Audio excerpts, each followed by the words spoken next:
3వ అధ్యాయము 5వ వచనము చదువుకున్నాం. రాసుల మొదటి గ్రంథము 3వ అధ్యాయము మొదటి వచనము. ఎవరైనా సరే ఒకరు చదవండి. 5వ వచనం.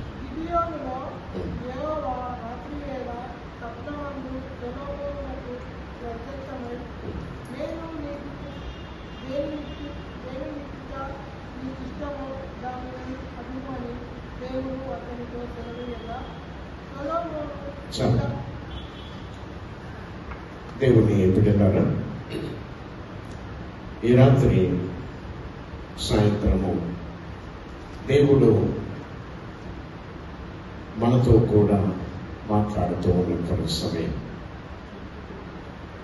అందుకే వాక్యమేమో దేవుడు మాట్లాడతాడు,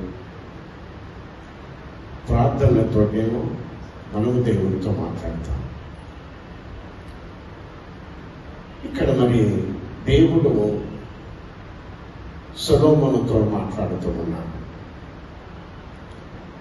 సొలొమోను గిబియోనుకు వచ్చి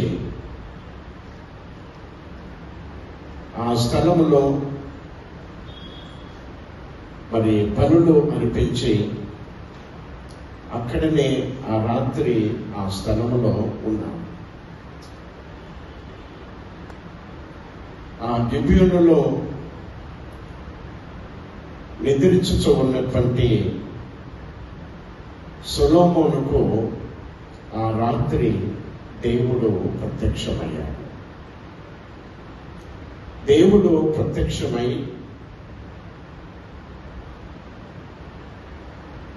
ఆయనతో మాట్లాడుతూ ఉన్నాడు. నేను నీకు దేన్నిచ్చుట నీకు ఇష్టమో దాన్ని అడుగుమని అంటూ ఉన్నాను. నేను దేనిని నీకు ఇచ్చుట నీకు ఇష్టమో దాన్ని అడుగు అని అడుగుతూ ఉన్నాడు. ఒకవేళ ఇది కలలో జరుగుతూ ఉన్నటువంటి సంభాషణ, కలలో జరుగుతూ ఉంది.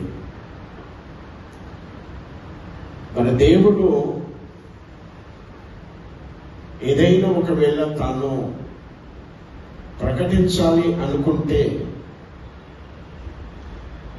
ప్రవక్తల ద్వారా దేవుడు ముందుగానే ఆయన కలలలో మాట్లాడి ఆయన తన సందేశాన్ని తన ప్రజలకు వింపచేయడానికి మాట్లాడేటట్టు వాడు. కానీ ఒక సందర్భంలో ప్రవక్తలతోటి రాసులతోటి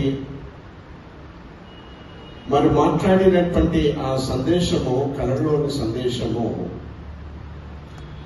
మోషతోటి దేవుడు మాట్లాడాడు.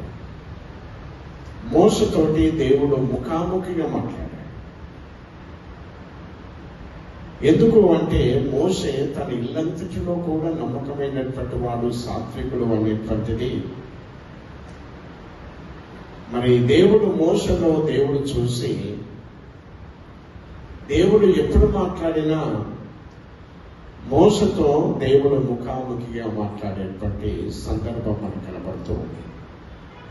ఇక్కడ సొలొమోనుకైతే స్వప్నమందు కలలో దేవుడు ప్రత్యక్షమై ఆయనను అడుగుతూ ఉన్నాడు.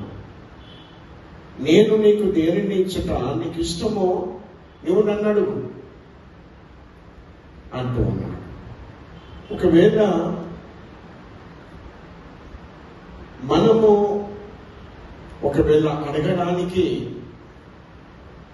ఆయన అడిగినప్పుడు, ఆయన చెప్పినప్పుడు ఆ స్థానంలో ఉంటే మనము ఏమేమి అడిగేటువంటి వాళ్ళం. పలానిది కావాలి, పలానిది కావాలి, పలానిది కావాలి అని చెప్పి మనము కోరుకునేటువంటి వాళ్ళం. ఒకవేళ మనము అడుగుతూ ఉన్నటువంటిది, అడిగేటువంటిది మన హృదయం యొక్క స్థితిని అది బయలుపరుస్తూ ఉంది. మనము దేవుని దగ్గర ప్రార్థన చేసేటప్పుడు కూడా, దేవునికి ప్రార్థన చేసేటప్పుడు కూడా మనము అడిగేటువంటి దానిని మన హృదయం యొక్క అంతరంగము దేవుడు చూస్తాడు. అంటే మనము సుఖభోగాల కొరకు, ఒకవేళ మన సంతోషాల కొరకు, మనం అనుకున్నటువంటి వాటిని మనము పొందుకోవడానికి మనము దేవుణ్ణి అడుగుతూ ఉంటాం.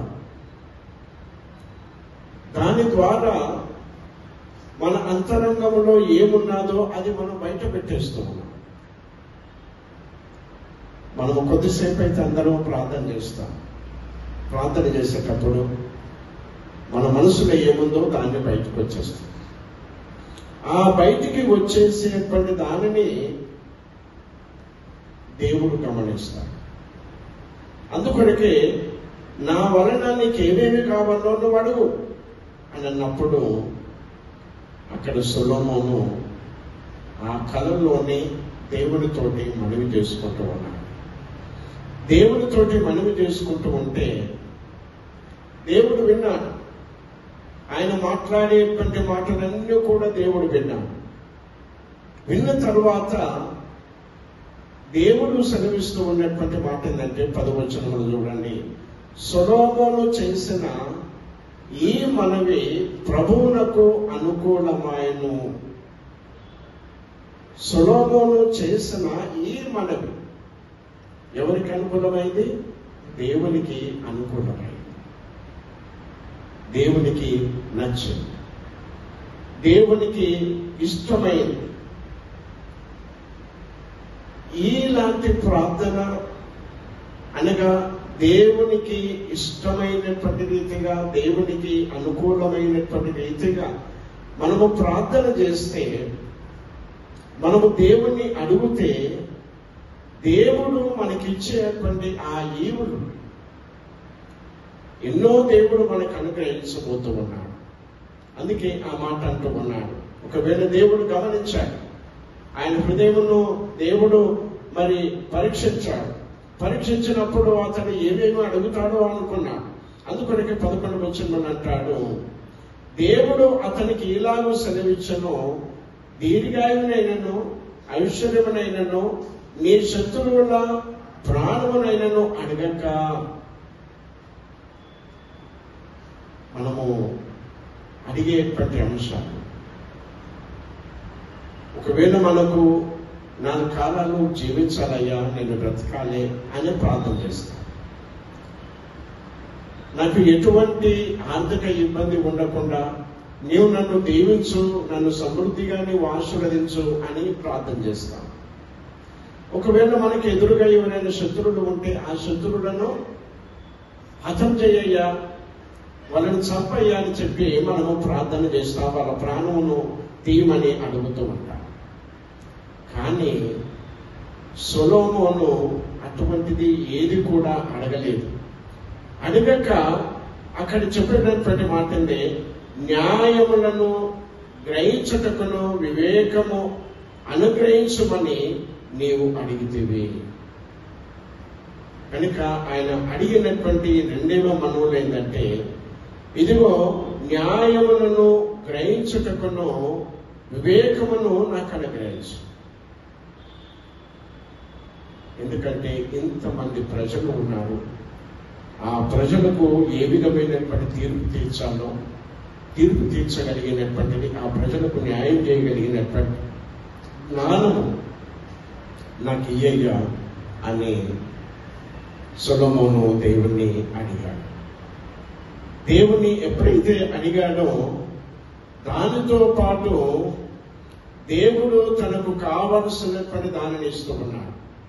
ఆయన చెప్పినటువంటి మాట ఏంటంటే, నీవు ఇలాగూ అడిగినందున నీ మనవి అంగీకరించుచు ఉన్నాను, బుద్ధి వివేకములు గల హృదయము నీకు ఇచ్చుచున్నాను.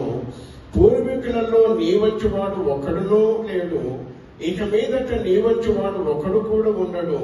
మరియు నీవు ఐశ్వర్యమును ఘనతను ఇమ్మని అడగకపోయినా నేను వాటిని కూడా నీకు ఇచ్చుచు ఉన్నాను. అందువలన నీ దినములన్నిటిలోనూ రాజులలో నీ వంటి వాడు ఒక్కడు కూడా ఉండడు అంటాడు.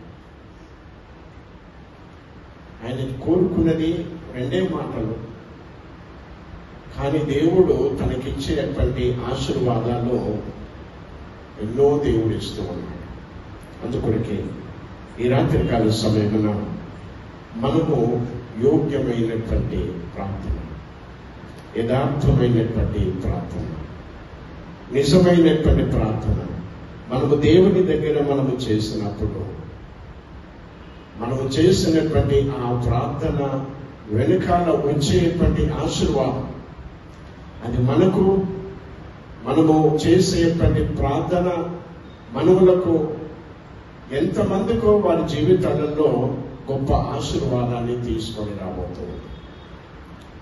ఒకవేళ అందరూ ఉంటారు, అందరూ ఈ రీతిగా ప్రార్థించకపోయినా దేవుని సన్నిధికి భారము కలిగి దేవుని దగ్గరికి వచ్చి ఆయన సన్నిధికి వచ్చి ఈ ప్రార్థనలో పాల్గొంటూ ఉన్నటువంటి మనమందరమును కూడా దేవుడు సొలొమోనుతో మాట్లాడినటువంటి రీతిగా, నేను నీకేమి చేయాలని నువ్వు అడుగుతున్నావో, నీకు కావాలని కోరుకుంటూ ఉన్నావో, నేను దానికి ఇస్తానని దేవుడు అన్నప్పుడు, నాకు అదంతా ఏమవుతాయా, నీవు నాకు కావలసినటువంటి ఆ యొక్క వివేకము, ఆ జ్ఞానము నాకు దయచేయమని అన్నప్పుడు దానితో పాటు దేవుడు అనేకమైనటువంటి ఆశీర్వాదాలు ఇచ్చాడు.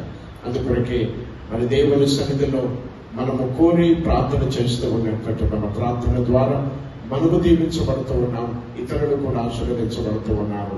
అటువంటి ఆశీర్వాదకరమైనటువంటి ప్రార్థన సావాసంలో నిలిచి ఉన్నటువంటి మనమందరమును కూడా దేవుని యొక్క ఆశీర్వాదాన్ని, దేవుని యొక్క దీవెనను మనమందరమును కూడా పొందుకోవాలి అని దేవుని మాటల చేత నేను జ్ఞాపకం చేస్తూ ఉన్నాను.